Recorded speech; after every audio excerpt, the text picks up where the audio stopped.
Are we going to start now, Carlos? There we are. Welcome, everybody. Thank you for joining us. Good to have all of you here. So today you're in focus with Danny. And as you already know, we have a very special guest. So before we start, let me just remind you that this is the views and opinions expressed on this call do not necessarily reflect those of digital experts. They're subsidiaries and none of those of Digital Business Lounge. I'll never be able to pronounce subsidiaries. I don't know how to say that. But hey, Stuart, so good to have you here. With no further ado, the floor is yours, gentlemen. Thanks, Curls. Thanks for covering all the legalness for us. We really appreciate it. Yeah, so actually, so we have Stuart on here today. Jay came and hung out with us a little while ago too, and I'm like, well, technically a little bit of what's covered is the opinion of of the people at the top, man. At least a little bit of it. So we have got our questions. Let me pull my questions for you, Stuart. For one, first, thank you so much for joining us. Do you have like a hard stop at 10 o'clock? Do you have something right after us? No, Danny, I do not. I do have the sales team, but not till what will be 4 o'clock here. So we have time to get what you need, man. I want to, before you even start, I just want to thank both you and of course Curls for your commitment to this call. I mean, for all of us, me included, it's an honor, a pleasure to be here. I know you've wanted to get me on a little bit sooner. I'm very sort of strict with how I sort of run my weeks and even my months in terms of it's not just availability, but it's about focus. I know this is something that you've spoken about on these calls before, Danny, but I try not to sort of diversify too much because of my personality type. I'm a very all in or all out, which can serve you in some respects and not so much in others. But I'm just happy to have the opportunity to be here with you, brother. Awesome, man. Thank you so much. Look, if we don't respect our own boundaries, then nobody else is going to, right? True story. That's what it's about, man. And also, this is like a lesson, persistence, because I've been bugging the shit out of Stuart for a long time, right? But if we keep at it, eventually it happens, man. But look, thank you. You made the commitment. You showed up. Super grateful, man. I know that you're not sitting around playing video games all day, so I appreciate you making the time to come hang out with us. That's a true story. Yeah, I mean, I don't even have a computer game in the house to access. So although it's all digital now anyway, so that's not such a big deal. Right on. Me neither. Okay, so in case you haven't watched any of the ones where we interview people on the call, some of these questions are the same. We ask everybody some of the same. Some of them are just completely random shit. Some of them are people send me to ask the people who we're going to have on the call. So it's kind of a mix, right? So if you're not happy with the question, that was one somebody else sent in. If you think it's really deep, I probably came up with that. And first, I want to thank you and Jay, because every time I make a sale, you guys email me, and I know how busy you are. And just the fact that you take the time out to do that, brother, so true. It's the first thing on the list, and I even have in red pen, like, hopefully Danny's got a sale today. So I particularly enjoy sending them to you because of the endless amounts of gratitude that you bring. It's amazing, brother. So thank you. I always like starting the call with some gratitude, man. So speaking of that, this is something we ask everybody. So what is the first thing that comes to your mind when you think of gratitude? It's it's the first thing that comes to my mind is the power of it. And that sounds so cliche, but when you think about all of the lessons that we learn during our commitment to our personal growth, I look at them as some of them are kind of hacks almost, as in this is so good, it's so simple, yet it's so powerful. It feels like a hack. And there's other sort of commitments that we put in our personal growth and our journey, health, wealth, self, social, and everything else, which feel really hard work. Like, it's like, this is a lot of commitment. This is a lot of time. This takes a lot of energy, maybe physical energy. Gratitude is something that we can do once a day, twice a day. And we don't have to spend 45 minutes on it. You know, we can take a moment to check in and be grateful. I habitually now really do focus, as does Casey, my partner, twice a day. We do it in the morning, we do it before we go to bed. And I just can't think of one personal growth technique, hack, commitment that has been more powerful in my life, particularly through tough times. You know, and we can all relate to that regardless of where you are in your business. We've all gone through COVID-19 and the pandemics, and you know, it's created a lot of change for a lot of people. That's been a lot of stress, a lot of you know, problems that have come as a result of that, not to mention, you know, the health issues and that maybe families have seen, and it came out of nowhere. That's just one example of something that we can all relate to because it's out of our control. Because I know for me in my journey, the things that have impacted me most have been out of my control. Because to be honest with you, Danny, if there's one thing I feel that I have a natural intuition for, is taking self-accountability. I don't know whether it was a gift from my parents or not, but anytime I've succeeded in life or anytime I failed in life, I've celebrated and owned it. I did that. Whenever I've had problems or struggles, I've naturally been very good at kind of, you know, accepting, hey, this is my journey and this is my lesson, and maybe I created some of this, whatever. But yeah, a long way to answer it. But I think gratitude, the reason I think that gratitude is so powerful, if I'm honest, it's because of the simplicity and the effect that it can have. You know, if somebody said, Stu, gun to your head, you know, you've got one strategy for the rest of your life to help you in this journey, the ups, the downs, the highs, the lows, what would you pick? It would be gratitude. Love it. Gratitude has absolutely changed my life, and that's why it's the first thing on the name of our focus call here, man. I couldn't agree more. So speaking of having a gun to your head, this is a question for later, but we're going to ask it now. If a gun was held to your head and you were told if you did not impress someone with your dance moves, which move would you pull out, man, to save the day? Look, Danny, you're talking to a moonwalker here. There it is. There it is. Well played. Well played. Who doesn't love a good moonwalk? I mean, let's be serious. You know? So, what makes someone a good leader, in your opinion? Oh, this is a tough one, man. Because you know, I've changed my view on this so many times. Because I think it depends on what sort of leadership you're looking at. I mean, I think the most important thing about leadership is self-leadership, personal accountability, responsibility. I think that if you don't have great leadership over yourself, you can't lead others. And leading ourselves is not so easy. You know, we're human beings, we're very emotional people, humans, and the emotional experience can be very challenging. And, you know, I think that it's really near on impossible to be a strong leader of yourself and others when you let emotion take over. And so, you know, I think that I believe it took me 10 years of personal growth commitment to have personal leadership. Now, I may have said to you in that time, I'm a good leader of people and everything else, but I look back now in hindsight and I'm like, I really wasn't that hot, nor do I think I'm the best leader now. You know, I'm not, I don't think it's something, I think some leaders are a little bit more natural. And I think for some, you know, you can be potentially born with certain traits and characteristics. I focus more on the things I don't respect with leadership, because if I know what I really don't like and don't want, and I can avoid those, then I know I can do an okay job. And so the blame game, people that don't take accountability. I think a real sign of poor leadership is complaining, because when you complain, you are basically saying to people, I'm out of control. Yeah. That's what you're saying. You know, whether it's to your kids, whether it's to your spouse, whether it's to your colleagues, like complain. It's but you might as well just say, hey, I've lost control.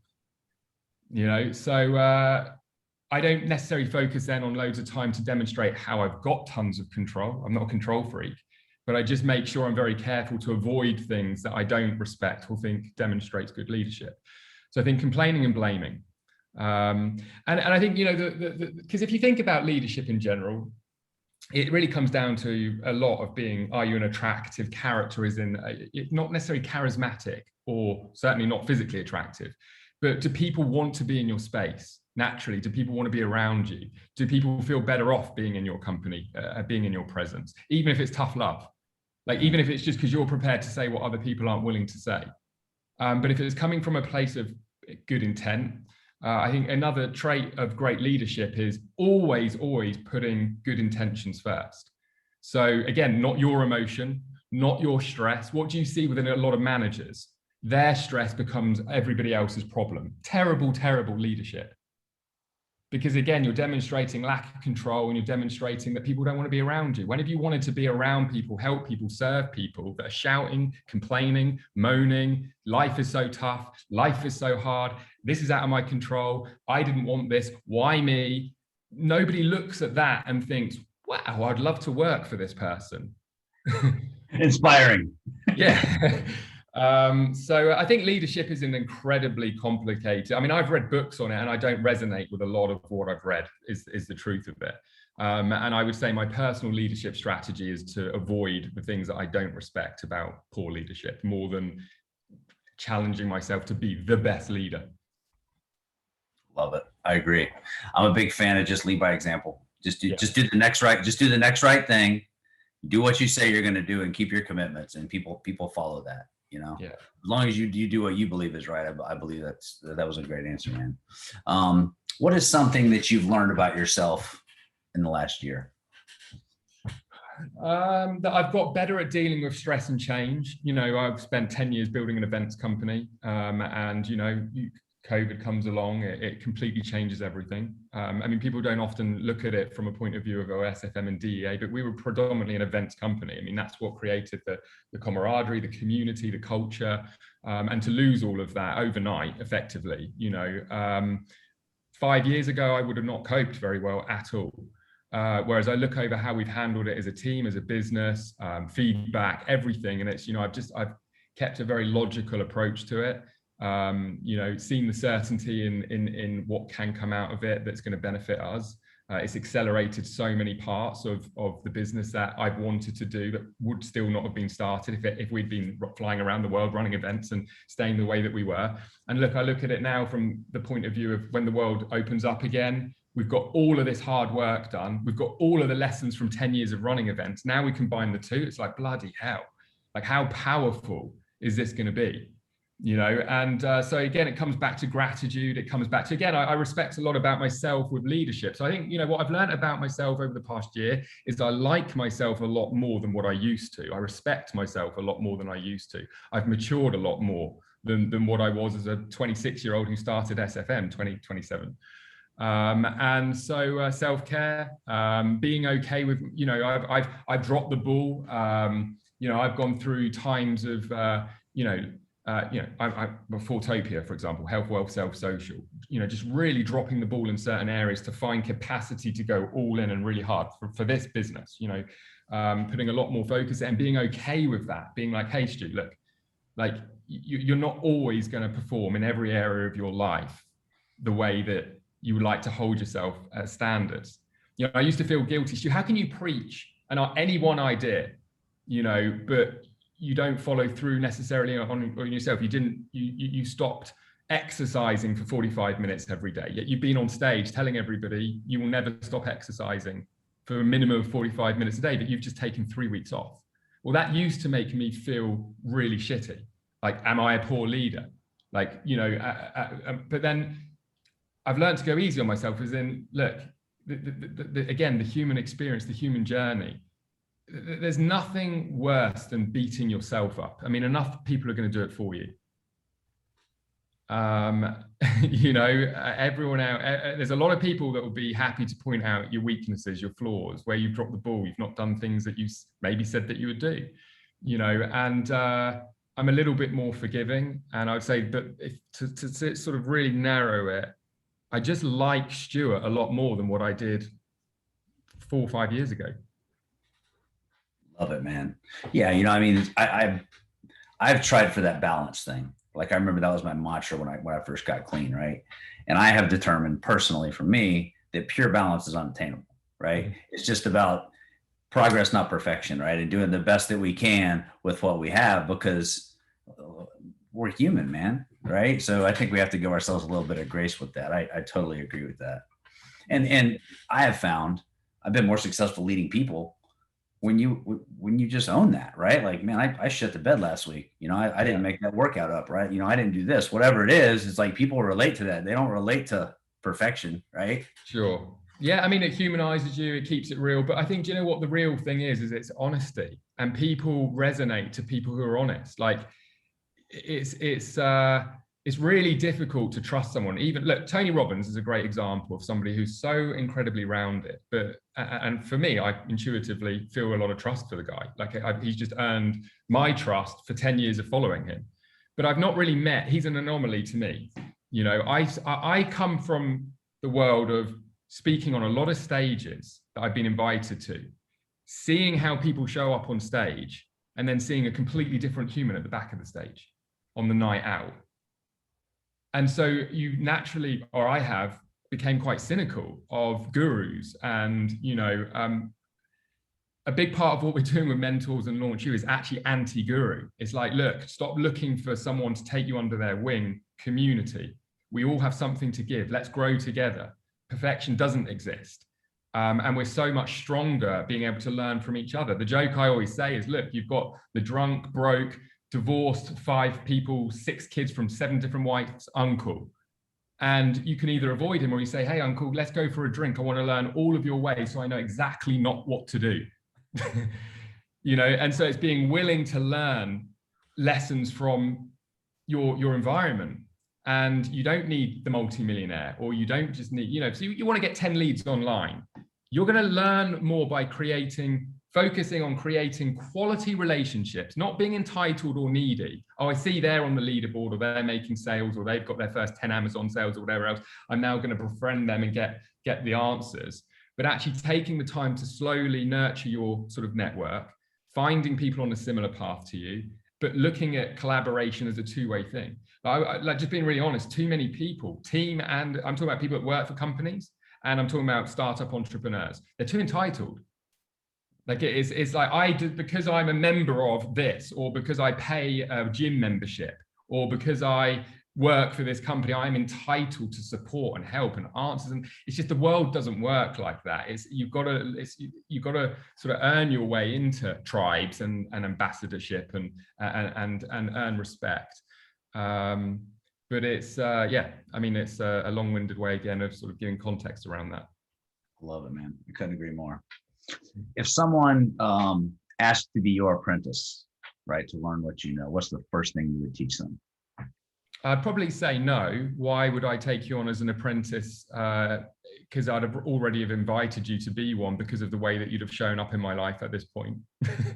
And the point being is that, I wouldn't take on an apprentice because somebody asked to be one. I'll take one on because I spot something in them. And again, it comes back to that mindset. Right. Like, if you want, let's say you want free mentorship. Like, let's just say that's a real thing. Like, because look, if you want quality mentorship, get your credit card out and pay for it, or figure out somebody that will take you under their wing and help you. Now, nobody has time to take on multiple apprentices, or, has the capability to just give, all the time. And how many multimillionaires do you think have people coming up like, how, what, when, what did you do? Like, take. What can I get from them? Oh, wow. Because a multimillionaire doesn't care that you love his car. He doesn't care that you think it's amazing he's got a nice boat or a nice house or whatever else. And I'm using that material side as an example because it's something we can all understand. So schmoozing them or conniving or trying to sort of get in there through compliments isn't going to work. You get spotted or promoted in any team or any environment by what you give and how you show up. So that would be my advice to an apprentice, would be, if you want to progress in life, stop looking for what you can get, and just, it doesn't matter what stage you are, what can you give? Like, what can you do to solve problems? Like, because look, there's 2 types of people in this world. There are a lot of people, the majority of people are brilliant at pointing out problems. Brilliant. Professionals. There's a problem, here's a problem, another problem. They're not doing this, they didn't do that, they didn't say that, I can't work with them.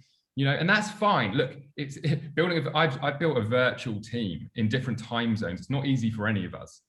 But what I would say is that that's a completely different approach to, hey, like, I'm really looking forward to showing up on this call today. because there are a few things that I've spotted, and I think I've got some great ideas that would solve these problems. Even more, can I suggest that I actually solve this particular one? You know, so it's a very different type of approach. And I think whether you're building your own business, whether you're working for somebody, you know, whether it's at the apprentice stage or anywhere else, it's like, you know, I've invested a lot in mentorship. I believe in it. You know, I've spent multiple six figures. It could be close to seven figures now on coaching and consulting as my business has grown. But I'm going to be really honest with you. I have not one regret about that, but nothing has come close to the free mentorship and the collaboration through, you know, mutually benefiting each other through, you know, so many different ways. I've got Ollie Bilson here. Many of you won't know him. He's staying at the house at the moment. You know, his minimum fee to work with him is 38 or 48. I think it's 48 grand a year. I only met the guy once at a digital marketer event in San Diego, and we kind of hit it off.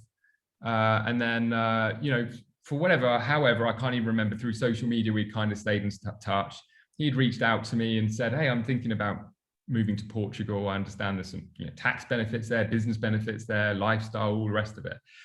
And I went above and beyond out my way to give him contacts, information, you know, just really like pages and pages of emails. He's like, wow, like this is insane. Now I'm going to be really straight. I didn't do it with the intent. Maybe I can get time with this genius, which is what he is, sure, for free. It's in my nature, when I've got the time and capacity to do it around something that I've got expertise in. I just done it. I'll take the time to do it. You know, I just think that, I think, like, people always say, what's the secret to success? Well, I don't know. If anyone's got the secret, please let me know. But I think probably the closest to it is to get out your own way and stop focusing the journey on your own progress outside of the progress of serving. You know, what money and success follows value. It just does. You know, people overcomplicate a lot of this, and it's whether it's you're building your first email list, is your mindset, how much does that cost per lead? Or, you know, oh, it's so stressful getting an ad approved, or, you know, oh, look, you know, how many email contacts I got today? Or are you waking up every day saying, I know my niche, I know my avatar, and I'm excited to think about serving them. I don't care if it's 2 emails on your list, whether it's 100. Like, that mindset shift it's as simple as it sounds. So few people approach their business that way, or their life in general, you know. So it's just that it's getting out your own way and focusing on how to be of service in everything that you do when it makes sense. I'm very good at saying no as well, by the way, Danny. Oh yeah, that's not my bag. I'm no good at that. I don't have time for that, you know. And I used to feel guilty about it. I mean, you can imagine, and I think this is an important topic for everybody building online businesses. But, you know, especially as you start growing a big audience, or a bigger audience email list, or it could be a YouTube channel or anything else, or Instagram. And I've seen this go with Casey when she got to a certain stage, that when you're starting out, you've got your first few leads, maybe your first few customers in your business, like, you're very involved and you're very available. And as you start to grow any business and scale, it's very easy to feel guilty, or like, you know, this is really, I don't know how this is going to work. Like, I haven't got enough hours in the day. And then you get 2 types of people. You get those that just completely sabotage and get out of business. And then you get those that manage to adapt systems, processes, but above all, you know, figuring out how to say no and not feel bad about it. Like, I can't reply to every email. I can't reply to every Instagram. I can't, you know, engage with every person for an hour that I bump into on the street. Boundaries again. Yeah, you can't pour from an empty cup, right? That's I try to preach out. No is a complete sentence. It requires no explanation. I mean, you can say no, thank you, you know, if you don't want to be an asshole, but no, right? Like, that's okay. And then the people that matter will respect that and understand that, because they want what's best for you. And the people that don't, well, you don't need them in your life anyway, man. Right? And I think in early entrepreneurship, it's particularly important to learn that. And it's not necessarily no to clients, or no to money, or no to you know, the sort of typical things that you talk about, but it can be no to drinking. It can be no to social events. It can be no to, we can't afford to eat out so much right now. I've got other priorities that I need budget for. It's just, you know, and being willing to I remember, so when I was 26, when I started my business, I'd been in a reasonably long-term relationship at that time. And part of our lifestyle was just eating out a lot. You know, it went from that to we have no money to eat out. And she didn't like it. My girlfriend didn't like it, understandably. Like at the time I was a bit mad about it, but looking back in hindsight, like she didn't ask for me to change or become an employee to an entrepreneur. Like I made the decision to do that. But it was like those types of first sacrifices where I stood strong. Like, no, we're not. Like unless you've got the money, we're not doing it. It takes a bit of practice, but it's very helpful in the long run. Absolutely, man. So, you know, back to your point on coaching, man, I wanted to mention this. So my first event that I went to was London 2019, right? Where you put down the Transcend You Challenge, where I won this awesome computer. Thank you very much. And one thing I took out of that the most, people have asked me a lot, right? Because I was brand new. I just finished the modules. I didn't know shit. I was very overwhelmed. It's my first event. And the marketing mastery was before Momentum Day, right? So it was you and Justin. And the thing that I got out the most of all of that was the importance of coaching, right? It was the importance of coaching. I remember you talking about it, and then Justin talked about it the next day. And in my mind, I'm like, what do they need coaches on? They're already rocking it, you know? But it made a lot of sense to me, man. I really digested that over the fact, because all the technical stuff, to be frank, was just over my head at the time, right? Like I'm a moron about that stuff. But that stuck with me, you know. And like when I did my taxes last year, well, my accountant did my taxes last year.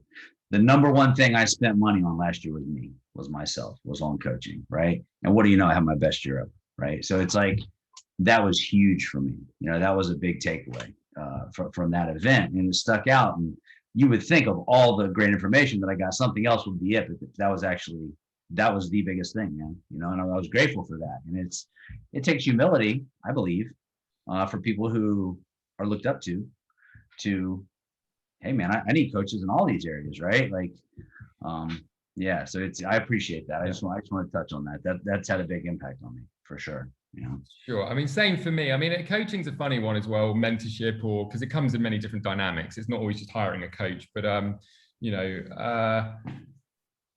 I think my sponsor is my recovery coach. You know. Yeah. That's great. I mean, I think another big part of it is,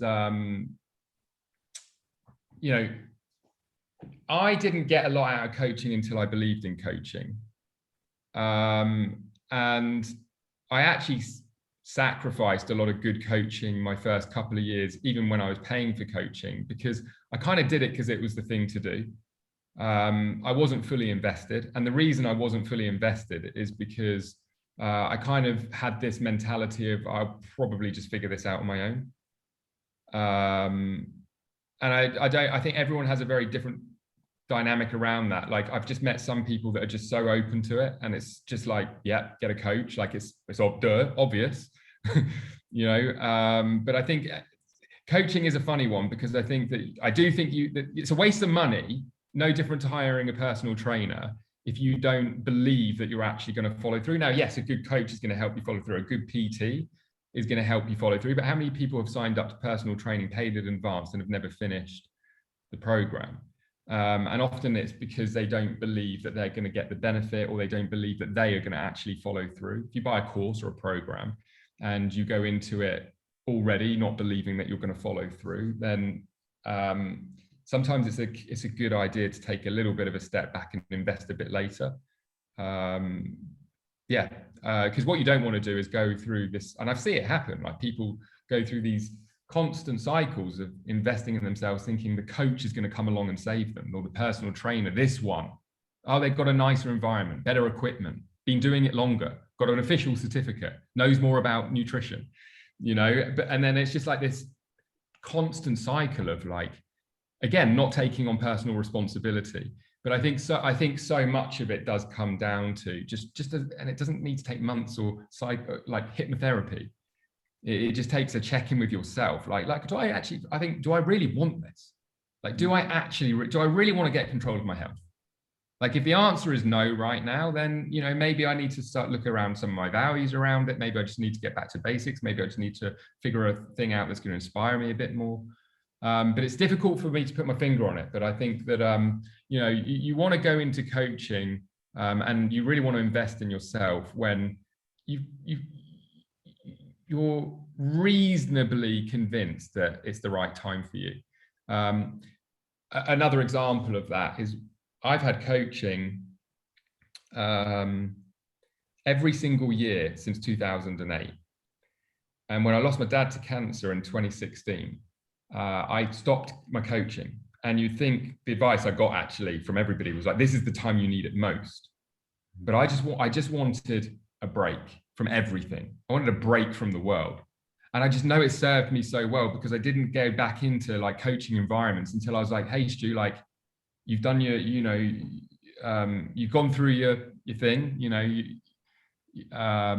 you've had your moments, you know, whether it's, you know, we're talking in this situation, we're talking about deep, sad, you know, loss, but there's many other examples I can relate to it. And I think, you know, I just think it's important that you choose the right timing. Yeah. Agreed. I had a question on here. I'll jump to it now. After that, you know, what's the most difficult thing you've been through mentally? Was that it? Yes. So, yeah. So loss, I've experienced loss. 29-year-old cousin who was my sister, basically. I mean, we grew up together, lived together many different months of the year when my dad was traveling. And then my dad just a couple of years later, for sure. Business, you know, business is tough on you know, because a job, you kind of can clock in and clock out. Okay, it can be stressful, but you can leave work at 5 p.m. a lot easier than you can leave business. Oh yeah. You know, and that's why often, you know, entrepreneurship and that kind of stuff is a blessing and a curse, you know. And so I would say that probably for me, like outside of like loss and those type of things that are out of control, would be yeah, just business, like mentally sticking at it. And the funny thing is I could personally say there's never been a moment in time that I've second guessed whether this is what I want to do. Like, I don't want to go and work for somebody else. I don't want another job. But I think business is, we often talk about the freedom, the money, the lifestyle. But you know, it takes a lot of practice to create the discipline to switch off. And it took me a very, very long time, a very long time. It's also a lot easier to sack your boss than sack your clients. Yeah. You know? So there's a lot of things that, you know, aren't spoken about so much in the journey. So I think, one, you really have to want it. But I might be making it sound negative, and it's actually not really what I'm talking about. For me, it is just the discipline of remembering, because I happen to love working. I also, like, in my free time, I'm listening to business podcasts. In my free time, I'm reading business books. It's something that I genuinely choose to do. It's a choice. But yeah, the mental game, like, if Stu, what's like over the last 15 years of your life, what's been most mentally challenging? Just business. Oh yeah, you know, it's the process, right? Like, he's fallen in love with that process. I was listening to this podcast the other day, and he's talking about, like, you know, Tom Brady, for example. For, you know, in America, he's basically the greatest of all time quarterback, and he just straight up fucking wins. That he just wins, right? He wins all the time, and it's like everybody wants to stand there with the trophy, but it's everything that he does up until then. And when you hear him talk about the process and what it takes to get there, same with Michael Jordan and all that, right? They don't talk about championships. They talk about the grind, right? They talk about waking up and improving their craft and doing all these things that enable them to be the one that holds the trophy, man. That's absolutely. Yeah. I mean, the one thing I'll say on that is, like, I'm not necessarily a strong believer of hustle culture. I mean, I do work hard, but if I need to slow down, I'll give myself permission to slow down. I also don't make myself feel guilty if I decide I want to take a day off, like, because I also recognize, whether it's team or for customers or the vision or the longevity of what you're doing, like, you don't want to be burning out, you know? So it's very normal to need to slow down to move faster. And the bigger your results are, the bigger your business, the more pressure you've got. You know, the more people are relying on you, staff, whatever else. Yeah, I think part of the sort of mental game of business for me is anti-hustle. So I think you have to commit to your craft. Like if you want to be a marketer, you better damn well put the time in and the hours in to learn marketing. But you've got to be careful not to fall into the trap of obsessing, in my opinion. And it comes back to that idea of figuring out some form of balance. Because look, a lot of people, let's say, go into business because they want to give a better life to their family. Well, giving a better life to your family by being checked out for 10 years is counterproductive. It's not guaranteed, man. Can't buy that time back. That's right. And so I think it's important to figure out a form of balance that works for you. It doesn't mean equal amounts of effort and time. I put more into business than any other area of my life, fact. And that's a choice. But I've seen way too many people burn out. And I'm talking about the top of the top right through. It's different, obviously, with the examples in sport and athletics. And, everyone talks about follow and find your passion, which I think is a very real thing, but it's not, in my opinion, maybe for the Gary Vayners of the world, but it's, again, the anomaly. It's not the same as an NBA star or a top golfer or a top basketball player who legitimately has so much passion every day to play that game, because business has a lot more to it. We have to do things that we don't love. People always say to me, like, Stu, like, you talk about it's important to build something you love. And I say, yes, it is. Well, I don't really like doing this. I don't really do that. No. Have you got kids? Yes. Do you love your kids? Yes. Do you love everything that they do? No. Do you love every aspect of bringing them up from babies to toddlers? Do you like changing nappies? Do you like it when you find out they're smoking weed at 13? Do you know, the late nights, no, do you love your kids? Yeah. Was it worth it? Yes.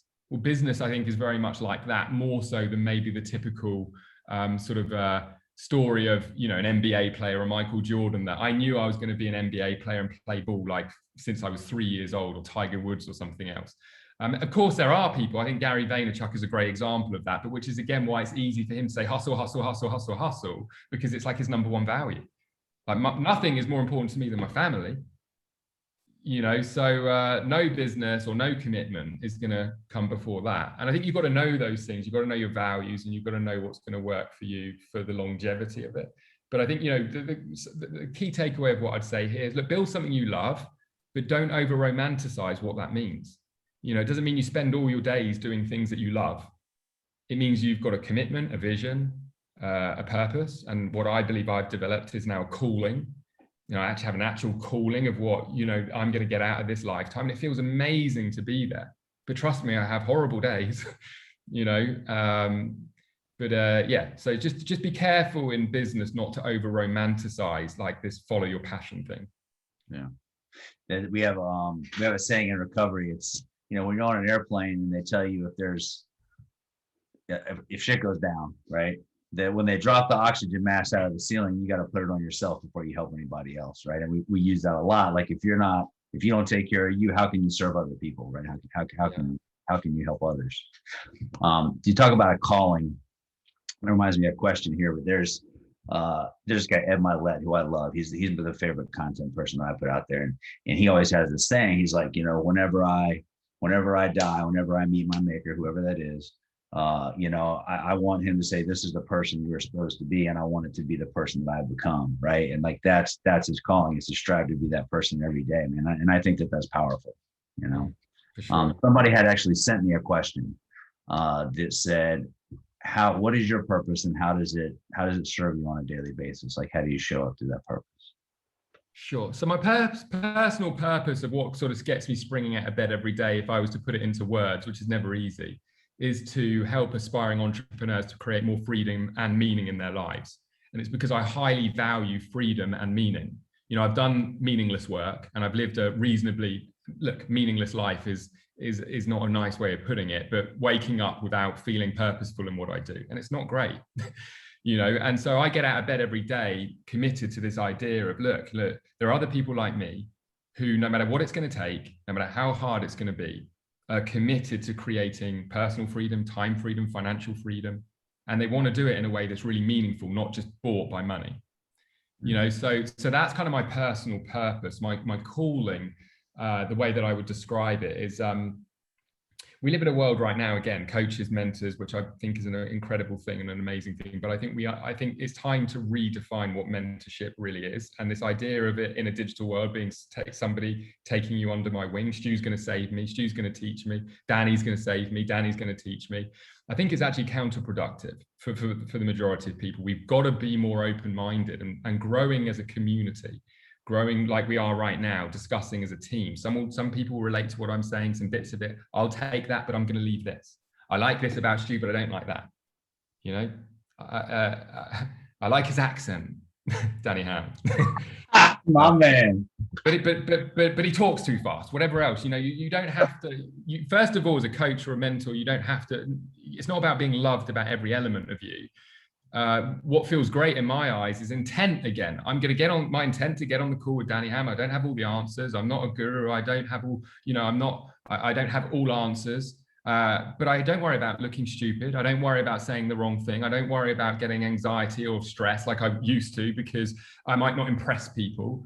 My single intent is, look, just give my best. And that's all I can really do, and take what you want, like a buffet, you know, you don't have to eat the whole lot. So for me, my calling is, it really came more defined after losing my dad.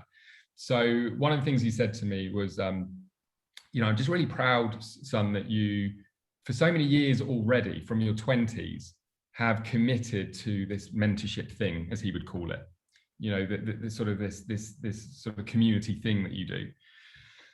My dad we didn't sit in hospice talking about his regrets. And I don't believe he was a man of too many. I think we all probably make mistakes and have things to reflect on. But, you know, he never said, here's my top 10 regrets, Stu. But what he did say to me was, you know, I spent all these years being an athlete, right up until he passed away, early 60s. And the whole journey has been about me winning medals, me flying around the world, competing and winning and everything else. So he said, I just think 10 years ago, I should have stopped and focused on youth and kids and being a part of, you know, Palmer Park and the athletics club and everything else, and just giving back. I'm so proud to see what you've done. And then, you know, months later, that led to me sort of reflecting on it a lot. And I wasn't that emotional at that time when he shared that with me. And then I just started bawling my eyes out. I like just proper broke down when I thought about, you know, my dad, you know, losing life and not having the opportunity to live that out. And then I thought, well, look, I have been doing my best. I'm not the best coach, the best mentor, the best leader, the best boss, or whatever else, but I'm doing my best. And that's all that anyone can do. What is your calling, Stuart? Like, what is it to be the best mentor, the best boss, the best CEO? And none of that resonated with me, none of it. And then I had this sort of epiphany, which was like, what if my projects could result in people through their lifetime feeling like they had the opportunity to give back or give more or be a part of a community or a network of people that enabled them to contribute more than what they would have done if they hadn't come across our brands or our products or our services. You know, and then that's when I sort of started to define this idea of, look, well, what is the future of mentorship going to be? You know, and we've not even begun to explain the proper business model of where we're going with mentors.com and everything else. Like it's in its infancy. But the essence of everything that we're doing is to create less of this sort of hero anti-guru approach and for us to grow together. And that means that it's a fertile environment for people to give, not necessarily give back. Not everybody relates to that give back. Like you say, you give back, it's like, well, I haven't made it myself. Yeah. That's how I feel about it a lot. Like, Stuart, you give back. Well, I don't really relate to that. I just try and give. You know, I'll do my best to give back per se. So my calling is really about creating, you know, community products and service that's fertile. As a result of what we work on every day as a team will mean that more people get further along the journey of life and say, you know, I've kind of helped people out here in this world. It's not just been about me and my own life and my own journey. I love it, man. Well, I could say that just the fact we're having this conversation, right, is evidence of that calling in action. You know, like my purpose is to give people hope and to serve people, right? And I've, before this community, done that in just my local communities, right? But I mean, this gives people the reach to do that. When Curls reached out and says, "Hey, do you want to host an focus call?" I'm like, "What the fuck am I going to teach anybody?" Right? Like, because I suck at all the other. I love you, Curls. This is what she does, my cuss. Like this is. I don't do anything technical. She's like, "Well, what are you good at?" "I'm good at being grateful, man. I'm good at having a good attitude. I'm good at keeping commitment." She's like, "Well, that's what we'll call it, right?" Amazing. And that's what that's about, right? Now we have a bunch of cool kids that show up every couple of weeks just to hang out with each other, right? It's got nothing to do with me, but that's what it is, and that's your calling, right? To put it in action. So, that's a great share, man. Because look, just what you said there, I think the most powerful thing that you said is that we're already enough. Yeah. I've got posters all on my wall. You'll see this corner one. Actually, probably be back to front, but that I don't know if you can see it, but we all have something of value to give. And then below that, you'll see you owe it to yourself. And below that, you'll see we're all a work in progress. Absolutely. I think that the sooner success becomes, look, I hate to say easy because it's never easy, but it comes a lot simpler when you get out your own way and just realize that real success comes from the service of others, and it really is a case of getting out your own way. And a lot of it is emotion. Oh, yeah. How do you deal with stress? How do you deal with anxiety? Do you take on the responsibility to handle that stuff, or do you use it as a constant excuse? And look, I'm not here. I've suffered from severe levels of anxiety in my time, but I took on personal responsibility to say, this is not serving me. I need to deal with this. And so it could no longer be an excuse of why I wasn't performing the way that I wanted to perform to be of service. So I think we have all of these things in our journey. Obviously something that a lot of entrepreneurs relate to is stress. And again, back to the whole thing of leadership. Like, look, what do I not want to do as a leader is throw my stress on others. In fact, I would say a great sign of great leadership is taking on the stress so others don't have to. So it's all these little sort of nuances, I guess, that you learn in the journey. But again, these are wise words in my opinion. But it's only powerful when you embody it. If I was to be, which I will be, really transparent right now, I've said a lot of wise things over the years that have sounded good, and I know it's right, but I've not embodied it. Whereas like everything I'm sharing on this call right now, the only reason I'm sharing it is because I fully embody it and I leave everything else to one side. There's things that I've been better at to teach 3 years ago than what I am today. So I just leave it there. I leave it 3 years ago.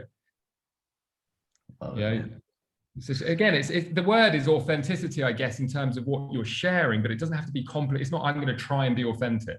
There's these, you see all this in social media and everything else. And, it's so often that stuff, to me anyway, I'm just being frank, comes across theatrical. You don't have to practice being authentic. Like just be okay with where you're at and just share where you're at, and people will take value from it. I totally agree, man. And it's hard, there's a lot of fear, I think, associated with that, because I think we have this fear of what are people going to think, right? Or we have this judgment, and I'm historically someone who just doesn't really give a shit what people think, but as soon as I had to start like videoing myself and coming up with this content to like put out there, I'm like, there's some fear, right? Associated with that, especially when it's new.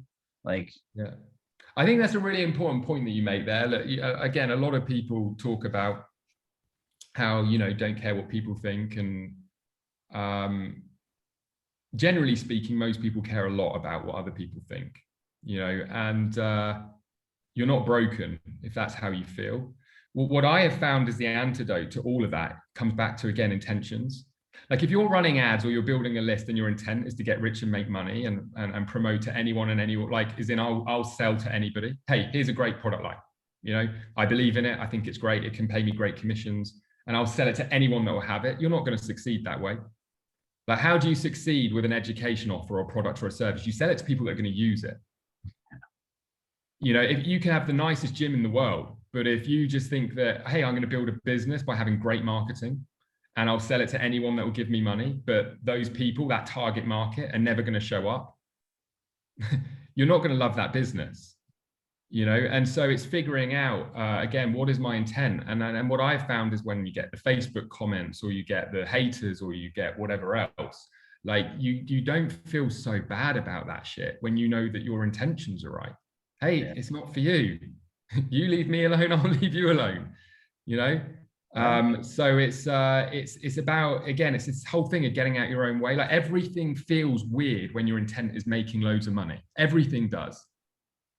Yeah. But that isn't half as painful, because look, if you're just about the money and you put stuff out there and people call you out on it, it's going to hurt because it's your truth, Whereas if you go out there and you're like, I have done the groundwork, I know my niche, I know my avatar, I know my product line, I know who this offer is for, I know who this offer is not for.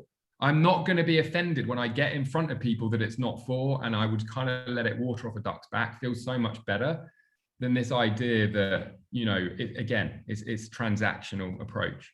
The biggest reasons marketers do not succeed, I'm absolutely convinced of this, is intent, not skill set, not mastery. Like, they're not doing the groundwork. Like, hey, build your list and email them every day with good intent, and you're going to make money.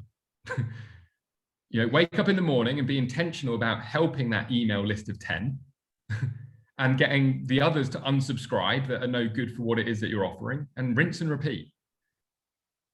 Dude, I love that. That was a question I had at the end, is what's the one thing you think holds most people back from succeeding, right? And lack of intent. I think it's huge. And as I've been on this journey, like, something that I've learned is, one, I sucked at it in the beginning. And because the conversations that I was having with the people who were on my subscribers, they were not who I was trying to reach, right? It was people who, like most people, I think most people are entitled. Most people want something without doing the work. Like, that's just life, right?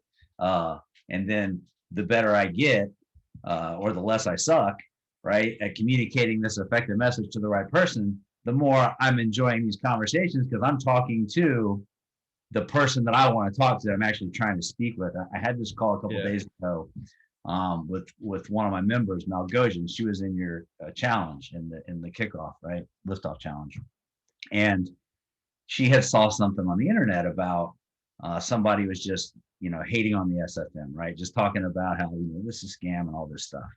And she goes, and then I looked at the bottom and I see there's an affiliate link to this other product, right?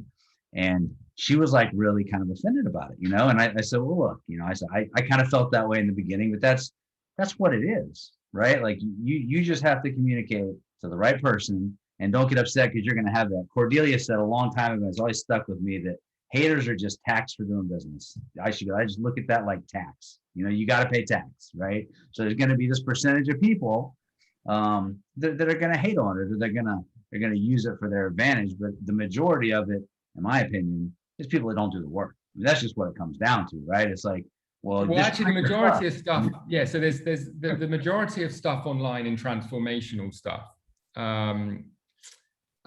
is actually written by people with bad intent. And whether it's the restaurant, and I was at dinner 2-3 months ago in Old Town, where I live in Portugal, and I was chatting to this British guy who has been running restaurants for 35-40 years. And I said to him, like, oh, you've obviously been impacted by like COVID. And he was like, yeah, it's not been great, but I'm just kind of falling out of love with the whole thing anyway. I think it's time for a change. And I was like, okay, like, any particular thing? Is it the hours? Is it this? And it was that. He was like, no, do you know what? Since the internet has come along, like, I take such great offense when I've got a great team, chefs or whatever else, and they come onto TripAdvisor and they spew rubbish, or because we've not let them in, or because we've been overbooked, and somebody will write an essay about like the fact that they couldn't get a table, or lying. They got a table and said it was the worst meal they ever ate because we turned them away. And he's like, I just don't like how it's become because of this digital thing. I just think part of living in the modern world is that people are always going to find what they look for. So if you're a coach and you're brand new and you've never had a coaching client, like, you're going to start out with, there's nothing to be said. But let's say you start to grow and you develop, and like, let's say you've got 100 clients or 1,000 clients. Like, first of all, you are going to drop the ball. You're human. And secondly, at scale, there's always going to be, like you said, Danny, there's going to be a percentage of people that maybe don't take responsibility and accountability. And there's also the real world, like things get messed up, things get slipped up. You know, there's a million and one things that can happen. So I think that the important thing that I would say out of all of this is that, again, what is your intent? Like, I know I wake up every day to be of service to my team, to the business, to the brands that we're building. And we're not scheming away behind the scenes. How can we do this? How can we do that? Like, it's very intentional about what does the world need? How can we show up and how can we serve? And look, here's how I feel about all of this. It is not, and people need to wake up. It's not 1970 anymore. Get a job, safe, secure, earn enough money, get on the property ladder, have a pension at the end, get your gold watch and live happily ever after. I'm sorry, but for 90% of people, more, that doesn't exist anymore. And change and uncertainty brings out a lot in people. And, you know, one of my favorite things I often talk about is this idea that when you're under stress and under pressure, or when things are tough, or you're going through challenges, you're squeezed. That's what stress is, you know. And what comes out of you is very much telling you what you're made of. If you squeeze an orange juice comes out. You know, that's what comes out. If you're envious or jealous or stressed or anxious or evil or nasty or a poor leader or a bad mother or a bad father, like, just a lot more of that is going to come out. You know, and that's why I think it's so important to use the times of squeezing and pressure and stress, uncertainty, anxiety, and all the sort of negative emotions that we relate to see what's coming out of us. Did I like how I showed up for Casey today in that stressful moment? No, I didn't. What can I do about it? This is very much, I don't know if it was originally, but it's very much a Wayne Dyer concept. And I just remember hearing this idea of, like, when you squeeze an orange juice comes out. When you're squeezed, what comes out? And hey, when I heard that, I didn't like what was coming out.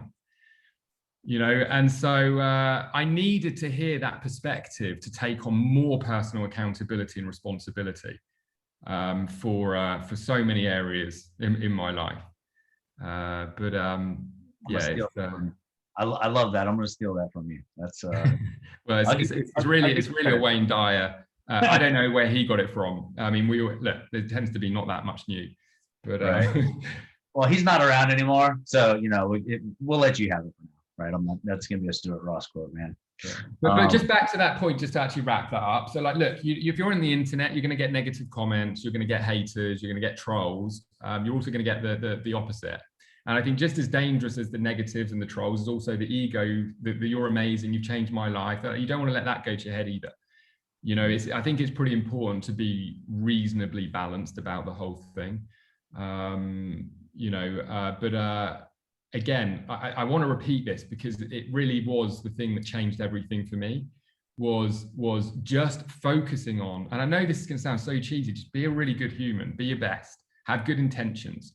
Like, if you're going to be an affiliate marketer, just refer products that you believe in, that you think are great, and intentionally get people that will be a good fit, and intentionally turn away people that won't. And then all of a sudden, like, those that don't get it or who don't believe in it, or, you know, because here's a classic example of high ticket stuff. Like, oh, it's a ripoff.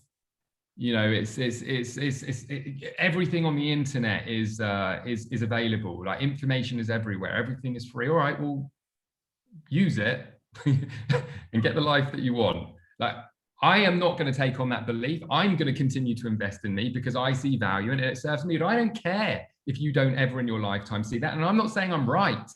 Maybe mentorship and coaching and investing thousands in yourself isn't for everyone, but I'm just going to focus on the ones that it is for. Yeah. You know, so again, it comes back to this idea, like, you shouldn't have to convince, like, you shouldn't have to persuade. Like, every single person, if your spouse doesn't want you to be in a business model, a franchise for Subway, like, and they go on the internet, they'll find 21 reasons in 21 minutes why you shouldn't do it. Sure. The failed people, the misery, they lost their home, they this, that, and the other, you know, and you're also going to find the 21 reasons to do it. And we have cognitive biases, like, we reinforce what we want.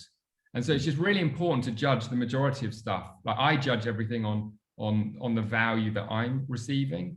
And then I don't really worry too much about other people's ideas, opinions. And I've also, to be honest with you, Danny, I've lowered my expectations.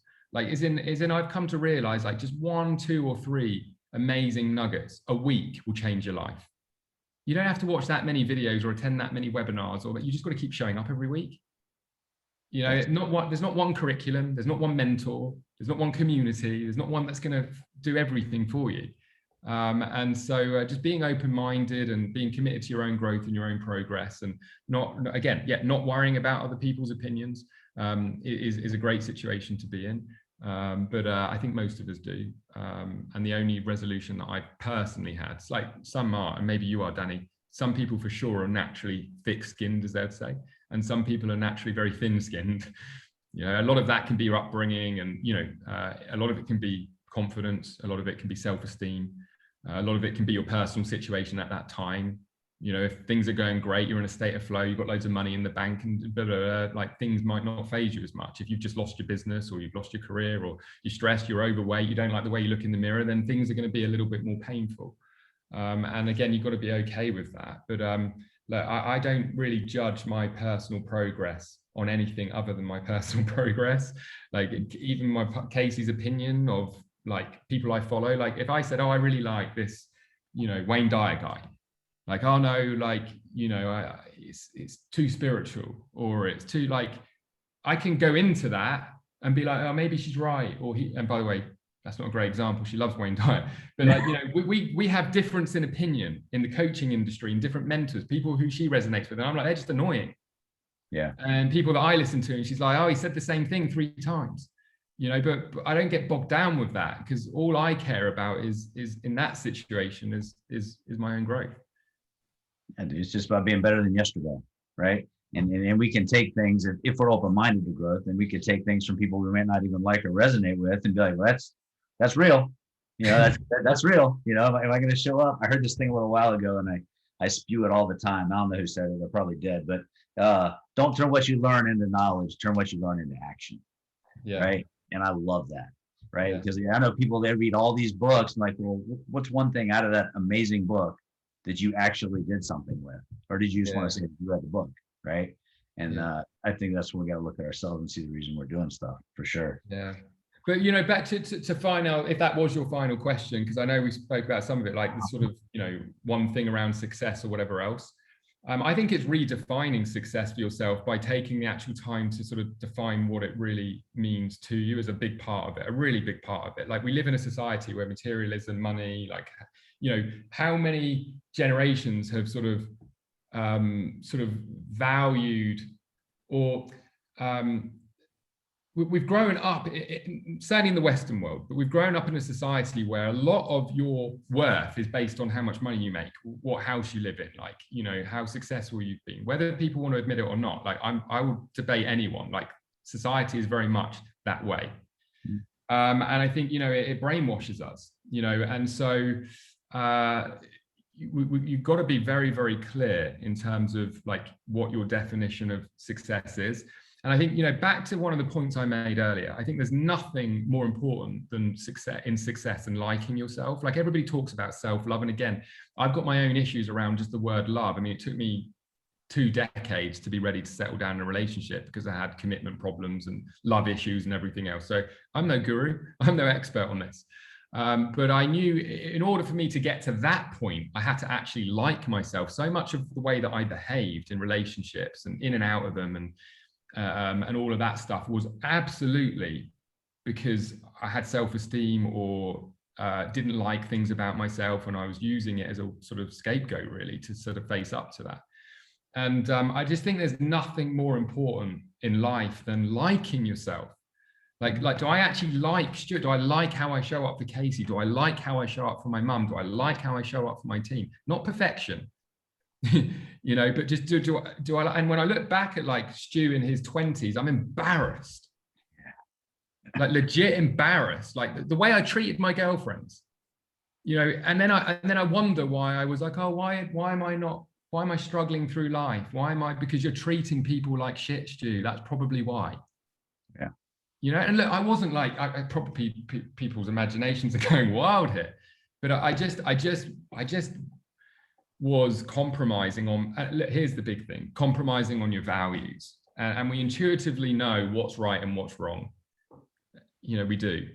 And so just try and be on the side of right in every opportunity that you can be. And I think that, you know, your business will benefit so much from slowing down to go faster. And I just think like success is not just the leaderboard or how much money you're making or how many products you sold on Amazon this week or coaching clients you recruited this week or sales you made, or, you know, I mean, that's such a small piece of it. And so, you know, the big thing would be this: happiness creates success. Success doesn't create happiness. You know, and we've got to be happy first. Like, we've got to figure out the things that make us happy. You know, we've got to be clear on that, and you'll be far more in a state of flow. Things will come a lot more effortlessly. It doesn't mean it's going to be easy. It's never easy in my experience, but that's a perspective that I shouldn't shed onto anybody else. It could be easy for you. It's not been easy for me. But you know, it's important, I think, to just every morning come back to the whole start. We've gone full circle to sort of close things out, really, is, you know, waking up with gratitude. And, you know, what are the things that I'm usually most grateful for? Well, there are things that I did the day before that not only make me happy, but make me like myself. Yeah, I love that, man. And I'm a huge believer in loving yourself, right? And I also think that there's and we've had a couple calls on it, but I also think that there's a fine line with telling myself, okay, I'm happy with myself, to love myself, because you don't want to do the work to improve, right? I think some people kind of use it as a cop-out, to where, like, if you're obese and unhealthy and you can barely get around and you're sweating just sitting, I mean, whatever it is, right? And just tell yourself, oh, I love myself, I'm beautiful, and all that. And I believe that we should love ourselves as we are. And I've been all of these things. I mean, I have been, like, this Sunday is my favorite holiday, the 4th of July. And 5 years ago, I literally shit on myself on the 4th of July, literally in detox, right? So, but I own that, you know what I'm saying? And I have to look at that and just be like, oh, this is amazing. Like, no, man, this fucking sucks, right? And what am I going to do about it so that I can love myself even more? And I think that when we look at it in that perspective, it's like just better than yesterday, right? And that whole, you know, we talk about just do something right. We all know what's right and wrong. Yeah. And which I think, you know, the spine of that, like the backbone of that, is knowing your values. You know, because there's nothing that feels worse than being out of line with your values. You know, so if truth is something that you really value in others, then you probably value it in yourself. So stop lying. We all lie, especially to ourselves. But it's like you've got to understand that. Let's say there's a lie jar. Every little white lie, everything that you, and a lot of my lie jars would be lying to myself. You know. But it doesn't make you feel good. So just, you're better off to be truthful, even if it's the truth that you don't want to share or hear. And at least then the next day you can handle it and move on from it, than sort of feel like you're living a lie. If you highly value, like, just, you know, in your example, health, you know, if it's something that you value, is in it, because look, in my experience, not everybody does value health until maybe they start to lose it. Right. But you can't, just because you value health, you can't impose that on somebody else. Not everybody values marriage. Doesn't mean who are you to have an opinion on somebody that doesn't value marriage? They are the one that are living their truth, not society's truth. Yeah. You know, you know, I believe everybody monogamy or should be in one relationship for the whole of their life or whatever else. I mean, I'm not talking about affairs and cheating and everything else. But what I'm saying is there's so much judgment in society. You know, I have a friend that is like 100% like, I don't want to be married. I don't want a long-term relationship. I don't lead people on. You know, this is how I choose to live my life. And I'm like, this dude has got stuff figured out because he's living his truth. You know, so I think that's a big part of, like, it's removing, like, society's expectations, parents' expectations, grandparents' expectations, family expectations, spouse expectations. And just figuring out, like, these are my values that I'm going to live by, and I'm going to own them. I'm going to be honest about them. And I'm not going to worry about difficult conversations or society standards. I'll be very, very willing to say that I'm okay. In fact, I'm great living this way. You know, Casey's, look, I'm going a bit deep here, but look, she's just turned 40. You know, society standards, like, how come you've not had kids yet? Kids. Yeah. Me too. Yeah. You know, and I say to her, look, they're morons, Casey. Like, I mean it in the nicest possible way, but like, anybody that can't see that that's not an appropriate question when you just meet somebody, like, honestly, just let it slide. Like, you know, and I think we've got so much of that we underestimate social media, TV, news, but it just gets so easy. If you said, Stuart, write down your 20 values, I could write them down right now. Like, the thing, that's the spine that I live by. It's like, you know, 15 years ago, no, let's use another example that everyone would relate to. 5 years ago, it was more important for me to turn up on a Zoom call and impress people with my knowledge, my wisdom, my know-how, than it was to tell the truth. And it felt like shit. Because look, I'm a bit of a studious person. I've got a lot to share, but it feels horrible sharing an insight that's passed along that you've not embodied yourself. Don't be a coach coaching something that you've not embodied. Like, it's not going to feel good. Right. You know, don't send an email to your list that isn't coming from your own experience or wisdom or perspective, or because it's just going to feel fraudulent. It's not going to feel right. You know, and I think these are the types of things that, again, like, let's talk about the success in marketing. Like, what do I do? What do I believe is like if I was to say, what are the top 2, 3 things in marketing, especially where things are going to go and continue to develop online?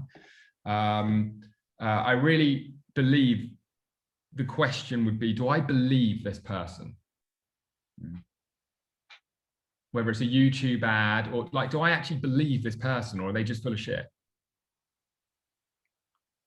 Well, I can tell you that me believing you is what got me here, right? I saw an ad from Chris Hall. I was like, this guy seems real, you know? And then I saw you and I'm like, this guy at least seems authentic. This is worth checking out. I'm not one of those people that go look for reviews, see what other people think, because I don't give a shit, right? Like, you know, just because you failed at something doesn't mean I will. Just succeed at something doesn't mean I will. And I don't even care if I believe with you or believe what you say or agree with you. I just care that you believe it. You know what I mean? Yeah.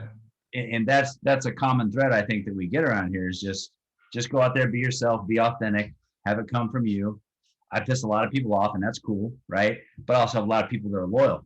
You know what I mean? Because I mean what I say and I say what I mean. And I think that that's a culture that you've kind of created here. You know, I remember in London, you said that in the room, you look around, you notice how you get along with everybody.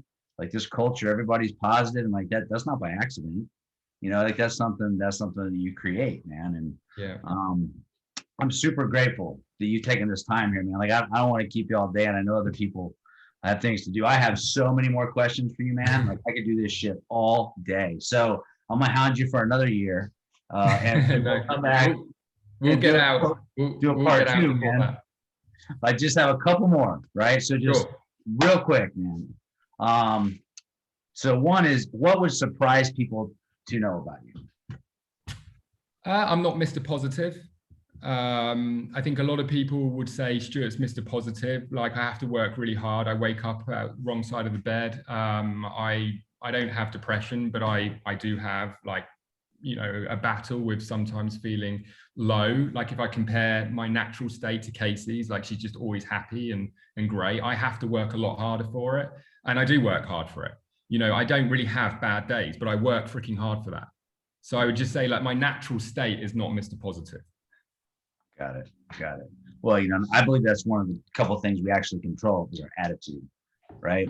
Like, I've had people say, well, you're always happy. Like, not really, but I just choose to have a good attitude because that's something I can control. And if I just fake that shit, eventually it all works itself out, right? Yeah. A bad moment doesn't mean a bad day.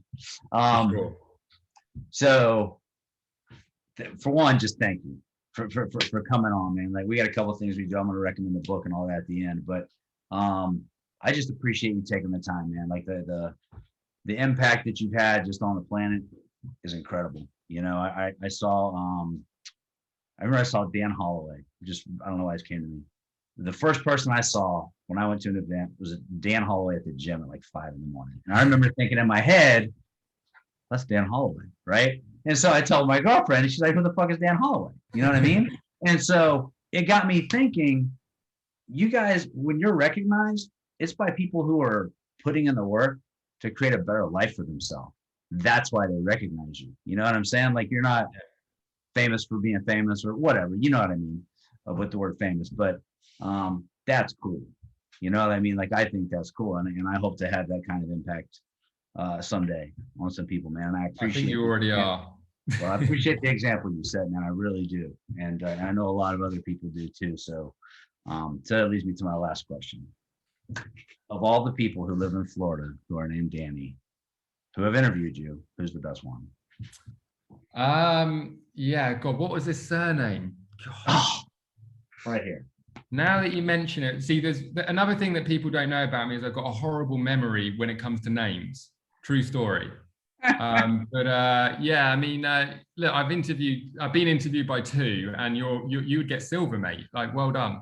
Well, that's okay. I'm gonna have to work harder, bro, because second place is the first loser, man. So I'm gonna put some more effort in, and I'm gonna suck it up, and I'm gonna. It's an excuse to get me out again, so you can do better next time. That's it, and I do. Like, I definitely will. I have so many more questions for you, man. And I'm just grateful for the time that you take. Thank you. So at the end of our calls here, we always do a couple things. One is we do action items, because it's not about talking about things, it's about doing things, right? And so one we always have, guys, if you're new to this call, is to reach out and tell someone that you appreciate them. Like, don't text them, just send them a voice note, call them, just tell them that you're grateful for them, that you appreciate it. They will appreciate it.